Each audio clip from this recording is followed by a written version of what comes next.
Guten Tag, ihr Leid. Ich glaube, ihr wisst, was euch jetzt blüht. Das hatte mal schon mal.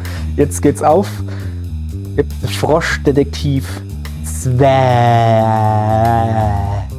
Ja, so ungefähr. Und dann würde ich mal sagen, dann starten wir natürlich klein hin. Spielen. Und gucken mal. So. Aha. Bewegen mit L. Was ist das da? Bumm, Wand. Gucken wir uns ein bisschen um. Tür. Nix. Ah, meine Lupe natürlich. Interagieren mit A. Geht gerade nicht. Ich muss ans Telefon. Klingelingelingeling. Detektiv Frosch. Ermittlungsagentur Detektiv Frosch. Detektiv Frosch am Apparat. Hallo, Detektiv Frosch. Hallo, Herr Manager. Warum haben Sie einfach aufgelegt? Wir haben doch gerade über einen neuen Fall gesprochen. Der Fall im Zauberforst? Genau der. Ich habe aufgelegt, weil die Aufregung über einen neuen Fall einfach zu groß war. Sehr verständlich.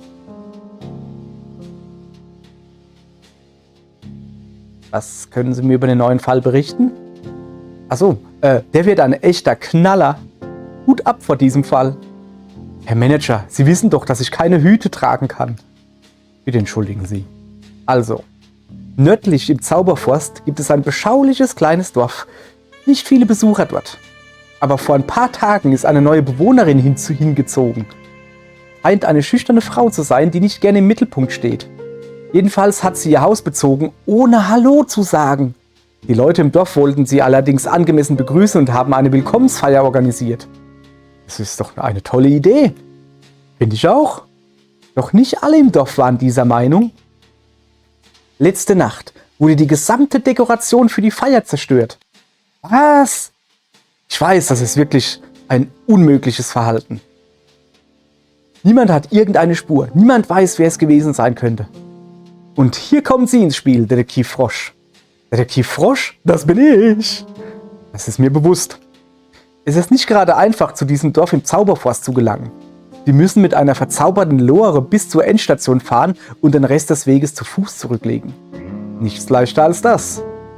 Dann müssen Sie den Bewohnern des Dorfes auf den Zahn fühlen, um der Sache auf den Grund zu gehen. Glauben Sie, Sie können diesen Fall lösen? Ja. Wunderbar. Na dann, hüpfen Sie mal los. Oh, eins habe ich vergessen. Die neue Bewohnerin des Dorfes ist etwas außergewöhnlich. Sie ist unsichtbar. Okay, das ist wirklich außergewöhnlich. Wenn die unsichtbar ist, das wird interessant. Das war laut. Und eine Hexe. Unsichtbare Hexe.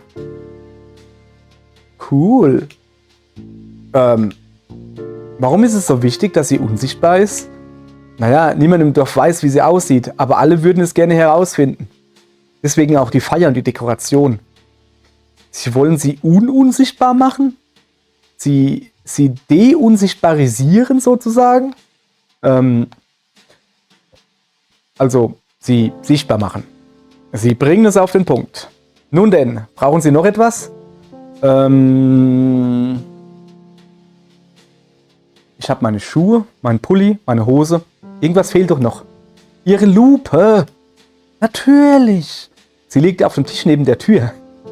Stecken Sie sie ein, dann steht nichts mehr zwischen Ihnen und diesem Fall. Danke, Herr Manager. Viel Glück, Detektiv Frosch. Ja, super. Ein neuer Fall kreiert.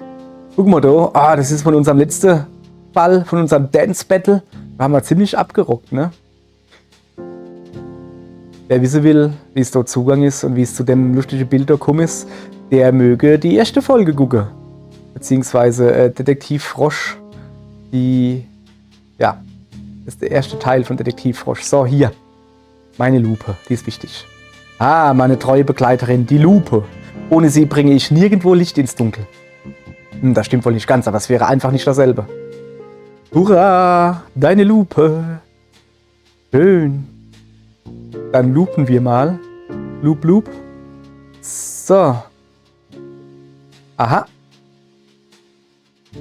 Ein Tisch. Alles klar. So. Dann denke ich mal, dass wir bereit sind, diese Tür zu betätigen. Düpp, düpp, düpp. Oha. Ey, du bist doch der Detektiv Hummer. Der beste Detektiv der Welt. Zwinker. Ach, der Kommissar Hummer, Entschuldigung. Kommissar Hummer, was ist los mit Ihnen? Wieso rennen Sie so lang auf mich zu?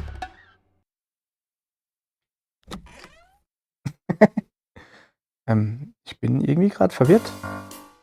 Kommissar Hummer. Ah, der berühmte Detektiv Frosch. Oh, berühmt. Ich bin nicht berühmt. Haha, jetzt vielleicht noch nicht, aber es dauert bestimmt nicht mehr lange. Wow, das hoffe ich auch. Was führt dich in mein Büro? Also eigentlich habe ich einfach nur mein Büro verlassen. Ich arbeite nämlich gleich nebenan.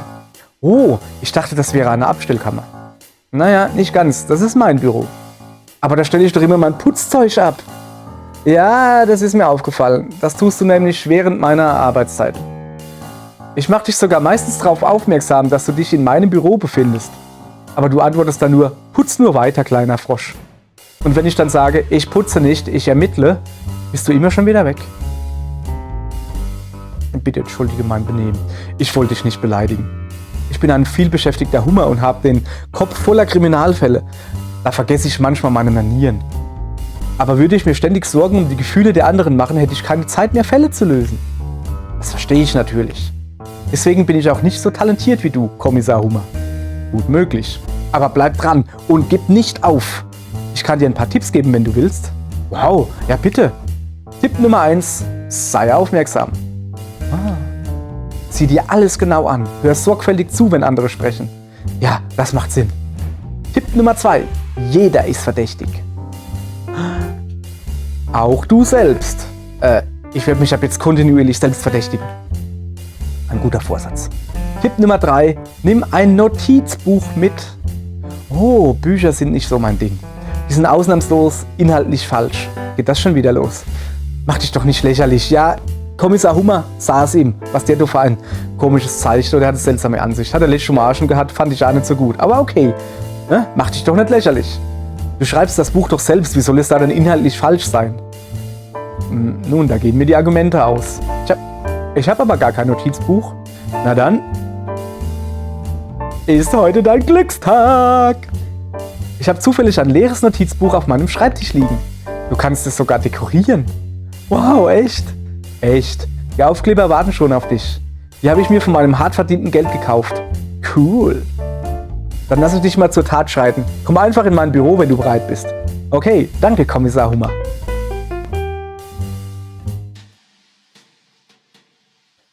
Nun denn. Fast nicht zu Sie, Kommissar Hummer. Ich gehe erst mal ein bisschen. Ganz wichtig. Beim Detektivbüro brauchen wir Lamellefenster. Das ist hier.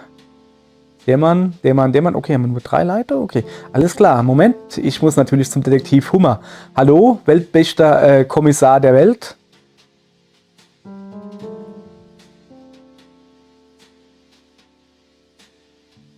Wie kommst du mit dem Dekoriert voran? Alles, was du brauchst, liegt gleich da auf dem Schreibtisch. Einen Moment. So. Ja. Ich komme schon zurecht. Ich will mir nur etwas Zeit dafür nehmen. Ich habe aber nicht den ganzen Tag Zeit. Nur ein kleiner Scherz. Ich habe den ganzen Tag Zeit. Du musst dich nicht schätzen. Okay, ist klar. Wir können also... Komm, guck erst mal, was der Detektiv Hummer so... Der Fall mit der tanzenden Banane Mülleimer. Da, wer kennt ihn nicht? Der war ja weltberühmt hier. Das ist schon ein älterer Fall. Die Sushi essende Frösche, alles klar. Okay, ich nehme mal das Notizbuch. Notizen. Welche Aufkleber soll ich nehmen? Und wie ordne ich sie an? Okay. Hier ist eine Froschhand. Wie, was, wo, was? Okay, das ist ziemlich sinnlos. Kann ich denn nicht... Oh, krass. Also, ich brauche natürlich eine Lupe. Mach mal da hier. Kann ich die nicht noch drehen? Doch. Kann ich. Aber wie?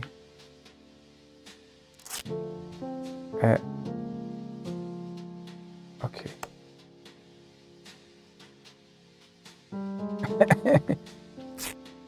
verstehe das nicht. Ich bin zu dumm dafür. Ich bin zu dumm dafür. Hä?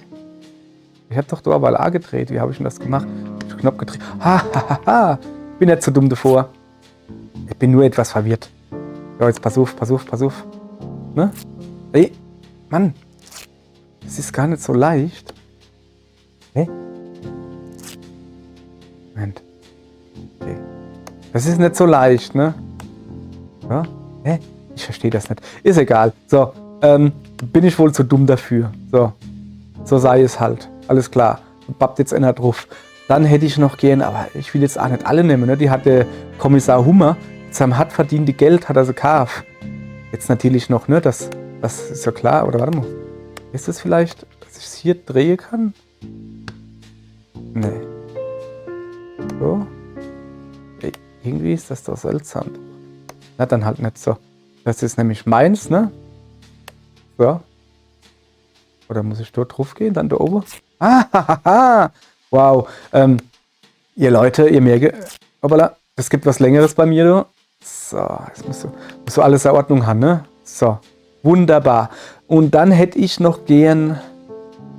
Schwer, die sind alle wunderhübsch. Was ist denn das da unten? Weiß ich gar nicht.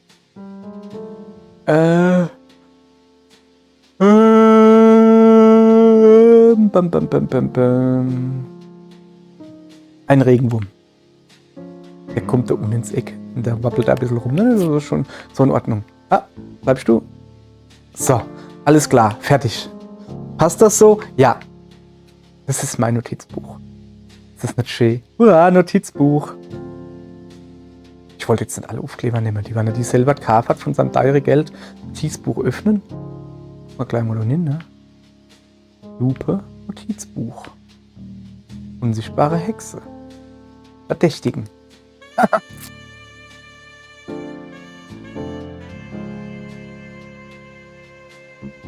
Alles klar. So, jetzt hat aber. Wie kommst du mit dem Dekorieren voran? Alles, was du brauchst, liegt gleich da auf dem Schreibtisch. Komm schon zurecht, ich will mir nur etwas Zeit dafür nehmen. Ich habe auch nicht den ganzen Tag Zeit, ne? Nur ein kleiner Scherz, ich habe den ganzen Tag Zeit. Ich muss nicht schätzen. Alles klar. Herr Hummer, ich sage dann mal Tschüss. Danke fürs Notizbuch. Ich muss jetzt aber weiter, weil da wartet ein Fall auf mich. Und zwar die unsichtbare Hexe. So, Zeit, den nächsten Fall zu lösen.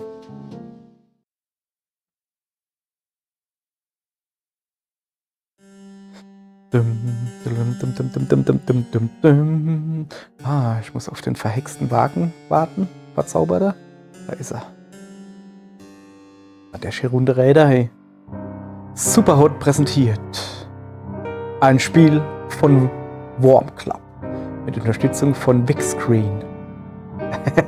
Okay. Ich weiß nicht, warum ich gelacht habe. Oha, das sind keine verzauberte Wägen mehr erlaubt. Ab hier muss ich jetzt zu Fuß gehen. Glück habe ich meine treue Laterne dabei, die mir den Weg beleuchtet und Licht in die Schatten der Kriminalität bringt und in die Zauberfrost. Mit Detektiv Frosch, Lexi, Susan, Ralph, Mandy, Mary und vielen anderen Charakteren. Detektiv Frosch 2, die unsichtbare Hexe. Ein Spiel von Grace Bruxner und Thomas Bauker oder so.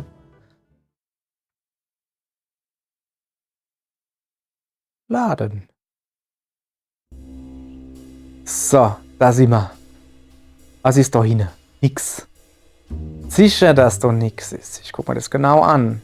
Kombiniere, kombiniere. Ja, ist schon gut. Aha. Da haben wir schon. Hier hat eine wilde Party stattgefunden. Mit Alkohol.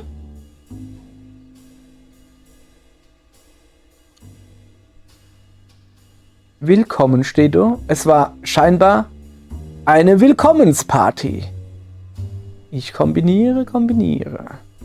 Ich tue erstmal ein bisschen rumlaufen. Aha.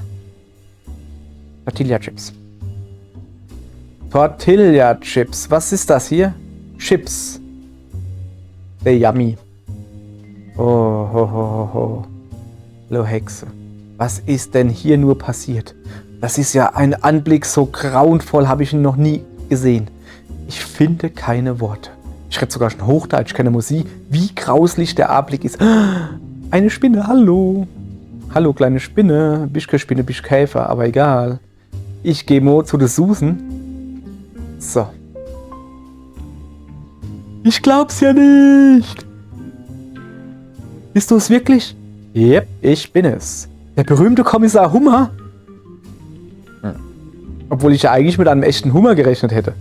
Nein, ich bin ein Frosch. Aber warum nennst du dich dann Kommissar Hummer? Das kann ich dir sagen. Ja, ich bin nicht Kommissar Hummer.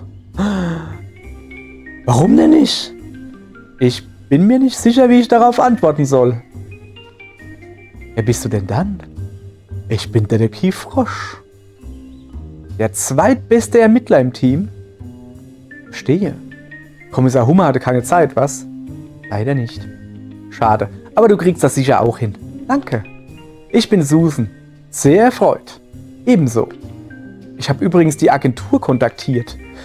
Damit scheide ich als Verdächtige gleich aus, oder? Ah, das wäre mir aber neu, dass das so funktioniert. So etwas müsstest du eigentlich wissen, Detektiv Frosch. Tut mir leid. Schon okay. Du kannst mich trotzdem befragen. Um alle Zweifel auszuräumen, meine ich. Einverstanden. Frag mich so viel du willst. Werde ich wohl tun. Also zuallererst mal wegen der Hexe. Kennst du die Hexe persönlich? Niemand kennt sie persönlich. Zumindest niemand im Dorf. Und ich auch nicht. Verstehe. Aber ich hatte viel mit der Organisation der Willkommensfeier zu tun. Und ich war diejenige, die die Ermittlungen überhaupt angeleiert hat. Hast du erwähnt, ja? Kann ja nicht schaden, es nochmal zu erwähnen. Es macht dir also nichts aus, dass sie hierher gezogen ist? Nein, warum sollte es? Dieses alte Haus stand doch seit Jahren leer und ich finde es sehr schön, dass jetzt jemand darin wohnen will. Klar, das sind einige Reparaturen notwendig, aber das sieht bestimmt im Handumdrehen wie neu aus. Außerdem sind neue Nachbarn doch immer spannend. Das kann man wohl sagen. Ich habe hier ein Schild für die Hexe angebracht, aber das wurde letzte Nacht heruntergerissen. Das macht mich, ehrlich gesagt, ziemlich traurig. Ich weiß, du bist eigentlich hier, um diesen Fall zu lösen, aber ich muss einfach jemandem sagen, was in mir vorgeht. Hör zu, lass es raus. Danke. Ich bin zwar noch kein Profi, aber an diesem Schild habe ich ziemlich hart gearbeitet. Ich kann einfach nicht verstehen, warum es jemand herunterreißen musste. Es ist einfach herzlos und ich weiß gar nicht mehr, wem ich noch trauen kann. Ich dachte, alle hier würden sich auf die neue Nachbarin freuen. Klar, es ist ja auch keine einfache Situation. Einige Leute wollen eben, dass alles so bleibt, wie es ist und haben Angst vor Veränderung. Aber neue Nachbarn bringen neue Perspektiven und machen das Leben viel facettenreicher. Besonders einem so kleinen Dorf kann das nur gut tun. Hoffen wir einfach, dass alles nur ein Missverständnis oder ein Unfall war. Ich glaube gerne an das Gute in den Leuten. Aber natürlich behandle ich trotzdem jeden wie einen potenziellen Verdächtigen. Außer mir, nicht wahr? Doch, auch dich. Besonders dich. Besonders mich?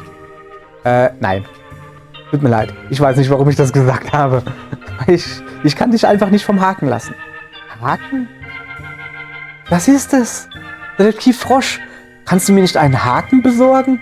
Dann könnte ich das Schild wieder aufhängen. Oh, okay. Ich gebe mein Bestes. Frag mich, so viel du willst. Ja, ich habe noch eine Frage. Wegen letzter Nacht, ne? Wo genau warst du denn in der Tatnacht?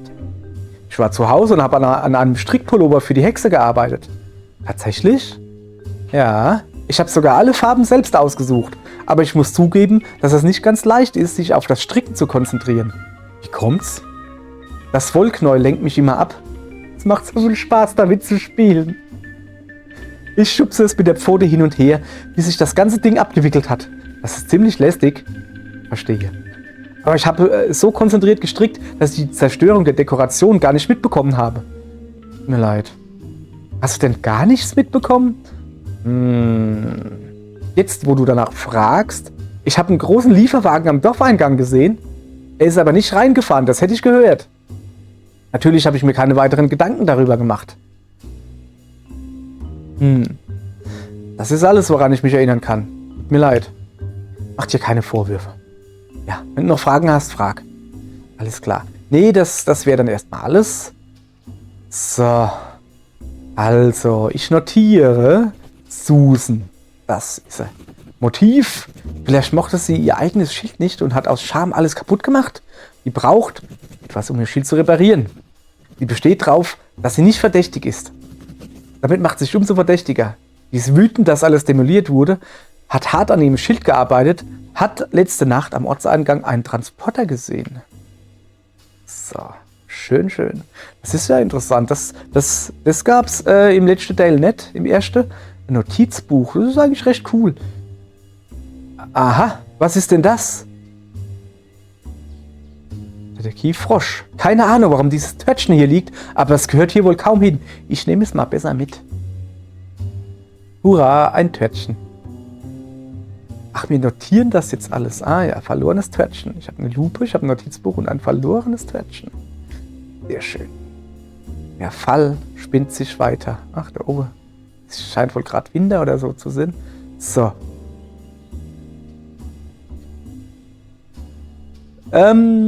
Ich gehe mal im Uhrzeigersinn. Ja, so rum. Hallo Hexe steht hier. Ich gehe mal zu dieser Person da, die sich selbst ins Fenster guckt scheinbar. La. Hä? La la la la la. Hallo? Hallo, Frosch. Hallo, wie heißt du? Ich bin Mary. Schön, dich kennenzulernen. Ich freue mich auch. Gefällt dir mein Lied? Ja. Ich habe auch echt viel geübt. Oh, hoffentlich hast du dich nicht verausgabt. Ich bin müde. Oh, vielleicht solltest du dann mal ein bisschen schlafen. Vielleicht. Du singst ja ganz schön laut, ne? Jep, wegen mir sind jetzt alle Häuser hier schalldicht. Das war doch sicher teuer, oder? Stimmt, aber das ist ja nicht mein Problem. Meine Stimme klingt nämlich super, auch mitten in der Nacht. Mitten in der Nacht? Um 3 Uhr morgens trällere ich am liebsten. Ich glaube, das ist eine Katholikin, so wie die singt. Wow. Da spüre ich einfach den Rhythmus im Blut. Hört sich nicht gerade gesund an. Meine Gesundheit geht dich ja auch gar nichts an. Da hast du natürlich recht. Tut mir leid. Schon okay. Vielleicht sollte ich zum Einschlafen etwas sanfteren Klängen lauschen. Willkommen im Friseursalon. Schnipp, schnapp. Mach dann 100 Geldscheine, bitte. Ich habe doch aber gar keine Haare. Und Geld übrigens auch nicht. Das macht nichts. Du kannst mich später bezahlen. Das war doch nur ein Witz. Egal. Wer bist du eigentlich? Ich bin Detektiv Frosch. Oh, wow. Willst du mich als Zeugin vernehmen? Darf ich dir ein paar... Oh, ja klar. Wow, ich liebe Fragen. Also, wegen der Hexe, ne? Was weißt du über die Hexe, die hier eingezogen ist? Hahaha. Ne? Ja? Hä? Oh, tut mir leid. Ich habe deine Frage nicht gehört. Ich hatte nach der Hexe gefragt. Oh. Ja, stimmt. Wir haben hier eine Hexe, sie ist gerade erst hergezogen. Warum? Ich bin Detektiv. Natürlich, ich muss das wissen, ne? Ah ja, stimmt ja. Das gehört alles zur Vernehmung, oder? Ja, natürlich. Cool, das ist so cool. Also, ich habe aber nichts Kriminelles gemacht oder so. Und ich habe das Recht zu schweigen. Ja, aber willst du das wirklich? Natürlich nicht. Also, ich habe gehört, dass Ralf nicht so gut auf die Neue zu sprechen ist. Und Mandy war in der Nacht, als die ganze Deko zerstört wurde, richtig mies drauf. Und Notti hat die Hexe sogar mal angegriffen. Und eigentlich war es das auch schon. Bin ich jetzt eine Petze? Ich glaube schon. Wow, ich liebe Fragen. Okay, wegen letzter Nacht. Was hast du denn gemacht, als die Dekoration zerstört wurde? Oh Mann, stimmt ja. Echt fies, dass die ganze Deko zerstört wurde. Hä? Oh, du vernimmst mich ja noch. Was habe ich denn da gemacht? Nichts Besonderes. Ich habe hier draußen ein bisschen gedrellert. Hä? Du warst also hier draußen, als die Dekoration zerstört wurde? So ist es. Hast du irgendetwas gesehen? Na sichi. Was hast du denn gesehen? Detektiv Frosch. Weißt du, was Erpressung ist? Ja. Klasse. Hä? Wie meinen? Ich will dich nämlich erpressen. Ich kann mir kaum vorstellen, dass das legal ist. Ich stehe über dem Gesetz. Oh. Warum soll ich denn erpresst werden? Ich will 5 Geldscheine für ein Zugticket. Ich habe aber kein Geld. Ja, dann solltest du dich lieber mal ranhalten. Wofür brauchst du denn das Zugticket? Ich will nach Froggywood und berühmt werden. Wow, das klingt aber toll, ne? Ja, oder? Tut mir leid wegen der Erpressung, aber ich weiß wirklich nicht, wie ich sonst hinkommen soll.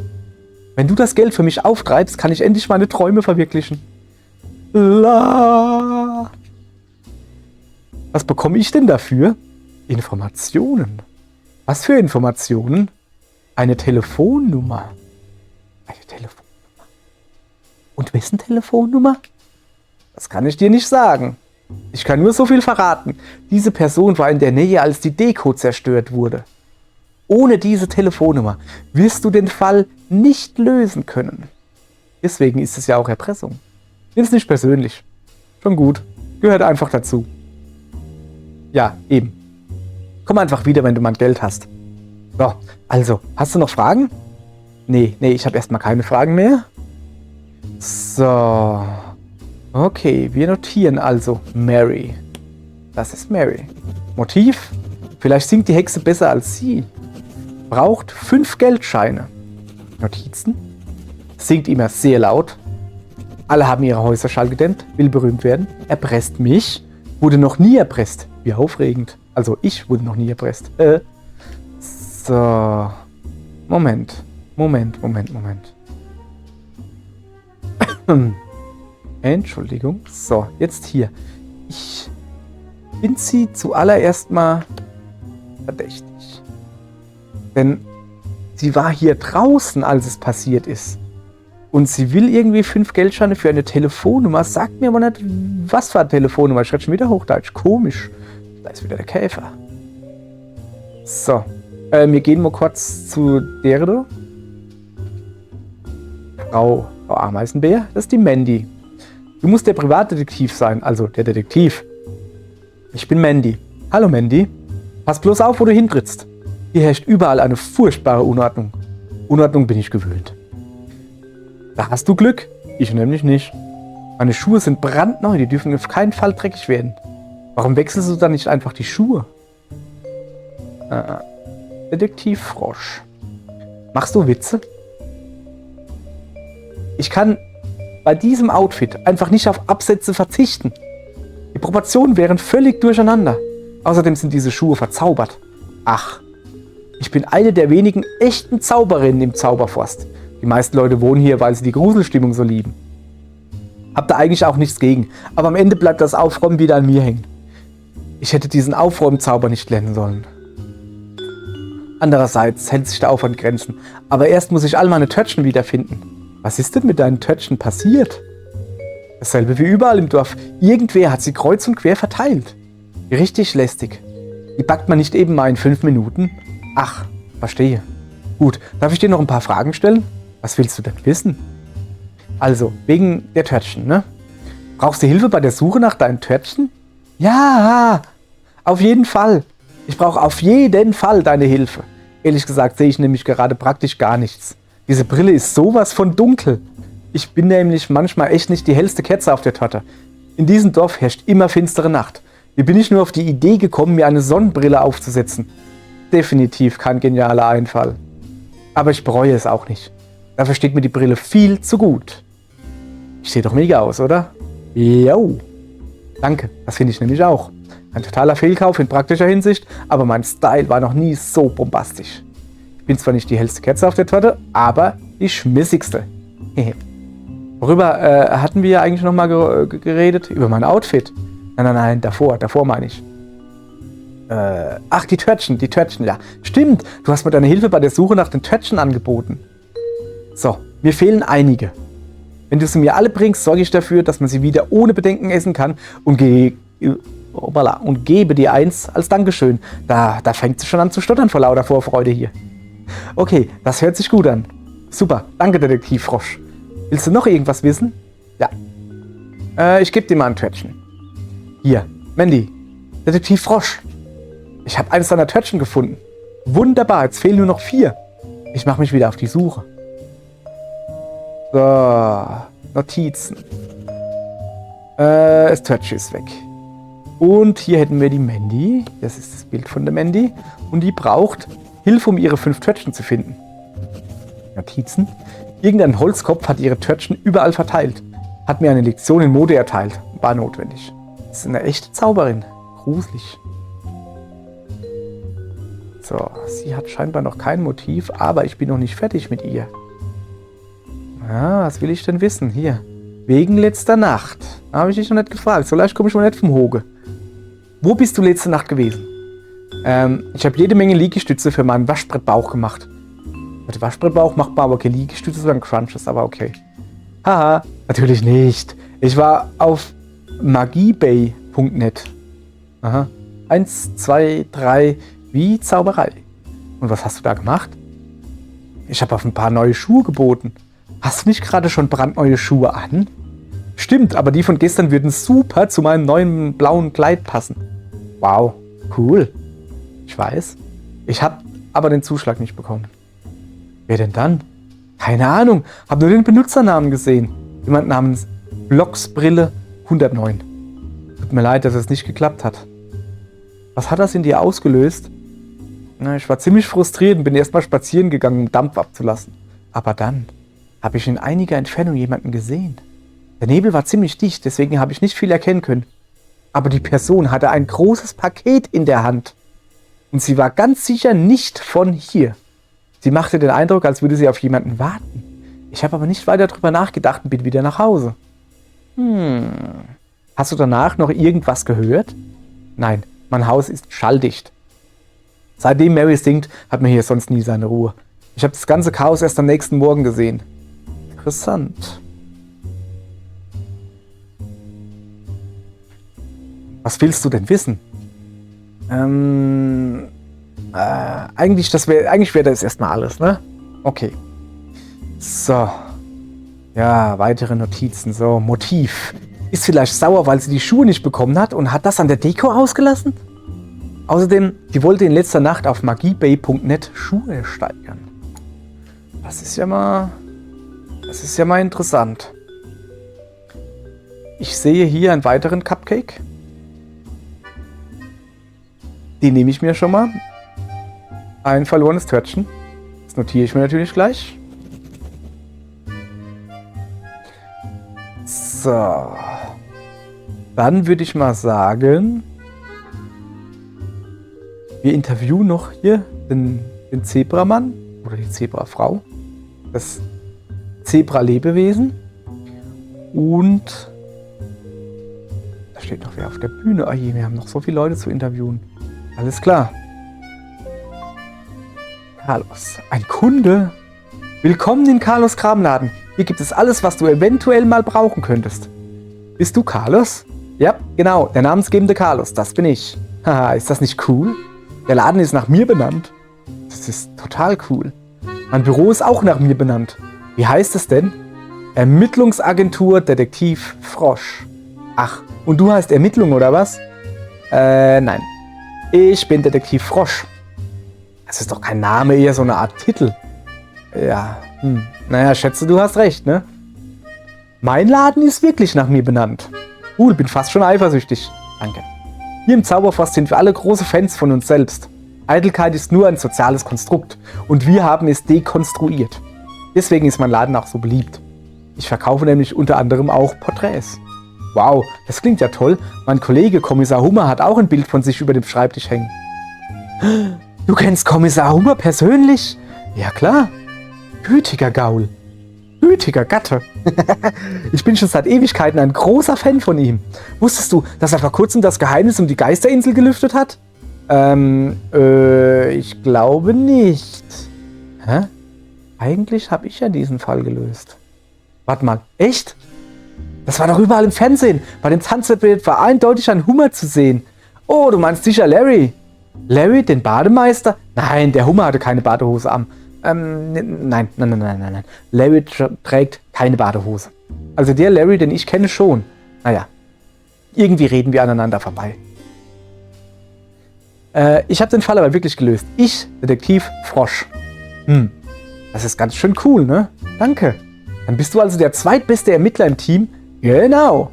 Darf ich dir noch ein paar Fragen stellen? Ja, okay. Was würdest du denn gerne wissen? Also, die Tatnacht. Wo bist du letzte Nacht gewesen? Ich war genau hier, in meinem Laden. Und nachdem du zugemacht hattest? Hä? Mein Laden ist nie zu. Ich biete meinen Service rund um die Uhr an. Was, wenn jemand um 4 Uhr morgens dringend ein Porträt von sich selbst braucht? Dein Laden hat also durchgehend geöffnet? Klar doch. Natürlich schlafe ich manchmal, esse was und kümmere mich auch um mich selbst. Meine Kunden wecken mich dann einfach, wenn sie etwas kaufen wollen. Wo schläfst du denn? Ich schlafe im Stehen. Jahrelanges Training. Ich bin der engagierteste Ladenbesitzer im ganzen Zauberforst. Allerdings auch der einzige Ladenbesitzer im ganzen Zauberforst. Machst du denn nie Pausen? Manchmal. Aber ich bin sehr gerne hier im Laden. Hier fühle ich mich wie zu Hause. Der extreme Lifestyle ist natürlich nicht für jeden was, aber mir macht meine Arbeit sehr viel Freude. Das kann ich nachvollziehen. Auch wenn ich dir eindringlich raten muss, deinen Laden zu schließen und dir manchmal eine Auszeit zu gönnen, wenn du müde bist. Okay, ich verspreche es. So, zurück zu meinem Thema. Hast du letzte Nacht irgendetwas gesehen? Nichts besonders Interessantes. Warum? Wie? Ja, wegen des Verbrechens? Hä? Was? Ich glaube, ich muss dir noch ein paar Fragen stellen. Nur zu. Was würdest du gerne wissen? Also, die Hexe. Was weißt du über die Hexe, die hier vor kurzem eingezogen ist? Wen? Die unsichtbare Hexe, die direkt neben dir eingezogen ist. Warte mal, echt? Da ist jemand eingezogen? Ja. Das Haus steht doch schon seit Ewigkeiten leer. Ich muss unbedingt Hallo sagen. Naja, die Willkommensfeier wurde ja deswegen geplant. Willkommensfeier? Die Feier, die hier alle vorbereiten. Wow, wie cool. Ich kann es kaum erwarten. Naja, allerdings wurde die ganze Deko letzte Nacht zerstört. Was, bitte? Was für eine Achterbahnfahrt der Gefühle. Ich habe wirklich keine Ahnung, was um mich herum passiert. Du warst also überhaupt nicht an der Dekoration beteiligt? Nein. Sollte ich vielleicht meine Hilfe anbieten? Was, für wen ist die Feier nochmal? Für mich? Nein, für die unsichtbare Hexe, die direkt neben dir eingezogen ist. Stimmt, alles klar. Oh je. Partyhüte. Was?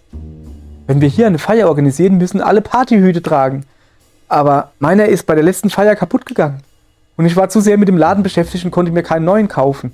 Oh nein, wie peinlich. Ich kann unmöglich ohne Partyhut bei der Feier auftauchen. Meinst du, ich kann mir online noch einen bestellen? Naja, das wird knapp. Da hast du recht. Was mache ich denn da? Keine Panik, ich besorge dir einen, bevor die Feier beginnt.